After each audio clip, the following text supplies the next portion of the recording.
Thanks for staying with us right here on Sunrise as we continue this Tuesday morning. Now, rural farming development holds a lot of potential in terms of growth and economic development. It also has the power to create jobs and use resources that are available to those who live in rural areas. Now, where the problem lies, though, is how to exactly go about developing rural areas and finding the support in terms of investments. Well, joining us to speak more on this topic, we have AgriSA economist Hamlet, Hlomendlini, and Jahni de Villiers, who is the head of labor and training at AgriSA. Remember, you can be part of our conversation by giving us a call on 011-447-1742 or 011-1620. Your comments are also welcome on our Facebook and Twitter pages this morning. Good morning to you guys, and thanks for joining us. Thank you for having us. Jahni, let me sort of like start with you and just get a sense of like when we're talking rural development around farming, what exactly are we talking about? Well, we're talking about community development, I think, in the broader sense of it. So in other words, you're looking at people who are looking to come into agriculture because of where they are in proximity in the country, and that is the best choice for them with regard to their livelihoods. And we are talking about skills development in that area as well. It would be an absolute waste for a person to think that they can come in essentially off the street and be a farmer. So I would say community development as well as skills development. Okay, so from an economic point of view, Hamlet, in terms of like, there's vast and vast of land, and we know the challenges and issues around land ownership in the country. But at the same time, every now and again when the economic stats come out, that the agricultural sector has got growth potential, not just for sustainability of food, but so much more that it can really contribute to the country. Do you think that we're utilizing it effectively, especially in rural areas? Certainly not. I don't think we're really going down to its potential, and I think we should actually do more.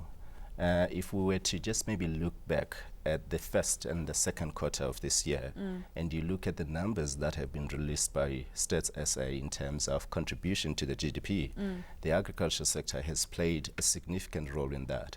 And in the second quarter, it helped the economy to get out of a recession because it was the biggest contributor. And if you take it down to rural areas, you would also notice that in terms of employment, the people that are employed in agriculture are the rural people. So it creates job for the rural people, and these are the people that are not highly skilled, that cannot go and work elsewhere where they demand highly skilled people. But agriculture is there for them, and it gives them job. And also, going back to what I said, agriculture has a big role in contributing to the GDP. And thirdly, it also has another part that it plays, which is not played by any other sector in South Africa, which is ensuring that this South African country or South Africans have food on the table, making sure that this nation is food secure. Okay, so Jahni, you work in the space around policy and development. Yes. So when we talk about there's minimum skills, but there is some skills that's required just basically to be able to farm and successfully so even in rural areas. What sort of like changes or programs are happening within that space? Well, with regard to that, our commodity organizations who are members of AgriSA are doing a brilliant job. And I wouldn't even presume to start telling you about each program because it's very commodity specific. And I think that's the key thing to remember. Each commodity has its own skills. Each commodity, a farm, a grape farm, for instance, or a wine farm looks completely different from a livestock farm, from a grain farm, and so forth, in terms of the skills required, in terms of the numbers of farm workers that you need at the end of the day, in terms of the level of upskilling of those kinds of employees. So it's very commodity specific, which means it's very area specific and changes basically from area to area in the country. So economically, Hamlet, when we look across the country, we spoke about the positive contribution that farming will have in the GDP. But we have a challenge with a lot of unemployed young people across the country who might want to be migrating from rural areas to the city because they're looking for job opportunities. So you saying they should stay in the rural areas and get involved in farming. But how do we make sure that mindset change and they can see where they are as an opportunity to do something? It's a very good question, Penny. I think the image of agriculture in South Africa, it's actually wrong in the heads of many people, especially black people, because they always see it as something that is done by somebody who has no ambition to become something in life. You know, they think of a farmer, a farm worker as somebody that works in dirty conditions and all of this. So it's not attractive to them, in a way. But there's so many opportunities for young people and black people in farming.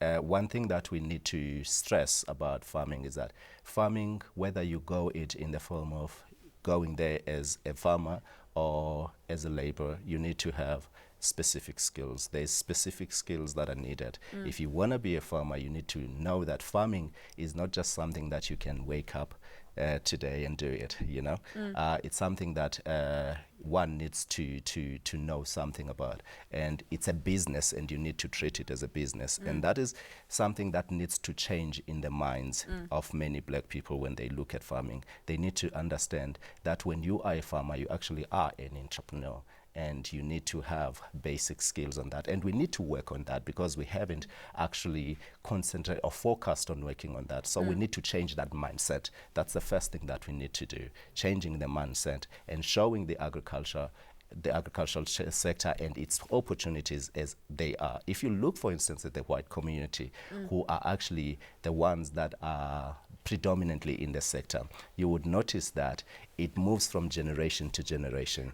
Okay, so obviously we need to change the mindset. Issues of transformation could also be a challenge because, some would say, yes, it's moving from generation to generation because they have access, they've had access to that. And the barrier to enter the farming world it's very challenging. It can be very, costly. If we don't have land as a family, firstly, where do you start? What are you doing to make it attractive to young people? Are there courses that they can sort of like get access to be able to see the potential that it has to offer? Definitely. There are definitely opportunities to learn skills and courses, as you mentioned. But I think even further than that, there are opportunities for partnership, and there are quite great opportunities for partnership. I've spoken about the commodity organizations previously.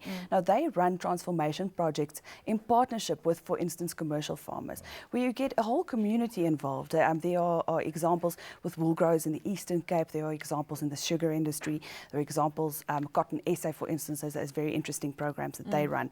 And I think it's very important, because to get a young person in, even sending them on a course and expecting them to be a farmer is unrealistic. You need that partnership and you need mentorship. And that's the commitment that AgriSA makes. And that's our vision going forward. Okay, so I'm watching Sunrise this morning. I'm seeing, AgriSA is on Sunrise. I'm thinking, I have interest in getting into farming. What can you guys help me with? Well, we can, Jahni said something that we've got our commodity guys. We can actually, as AgriSA, we cannot actually give you something, but our members who are commodity specific. So you'll give me access to some of your members who, okay? And yes, that's what we will do. And also, we've got links to AgriSA, which gives training to people that might want to go to farming, and we can give you that access to that as well. Okay, Jahni, you want to add? We're a network. That in the most basic form, we are a network. So in other words, we have this wonderful access that Hamlet has just spoken about. And if a person contacts us, the first port of call would be to get them to the right commodity organization, to get them into contact with people who can help them at the end. Okay. All right. So let's simplify it for the urbanites who are like, I live here, maybe I could go into farming, but what sort of areas should I go into that I can, make money out of it? Because at the end of the day, that's what people are, looking for. Get someone to invest, and what opportunities currently exist? What are the areas of needs? You're an economist. You can be able to project. What are the needs that we need as a country that could benefit those young people who want to get into farming now? If you look at the National Development Plan, it actually puts it down. It's actually a framework. If you look at Chapter 6 of that, of the NDP, it tells you about the opportunities that are there in agriculture, and also the specific kind of like products that you can focus on, which are seen as the area of growth in the agricultural sector. And I'm talking about the horticulture product, where a lot of people get into that with the purpose of making it big even in the export markets. But you need to understand that if there is no market, whatever you produce, you're just wasting time. So we need to make sure that whoever gets into the sector, they go for the products that will be attractive in the market. And those are the opportunities that you first look at it. And another thing, Penny, just maybe go back a bit.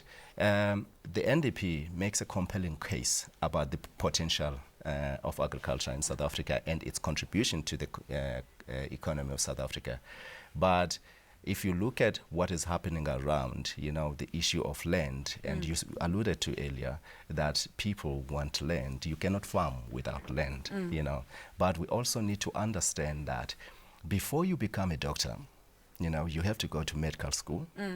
You need to be trained as a doctor. You cannot be a doctor and then go to medical school. And we need to understand that as well. And we need to understand that sometimes land is used as a political kind of like gain by government, and which is something that as people from an AgriSA perspective, we need to challenge, because we have to make sure that people get into the value chain of agriculture, and the way to get into that is through land.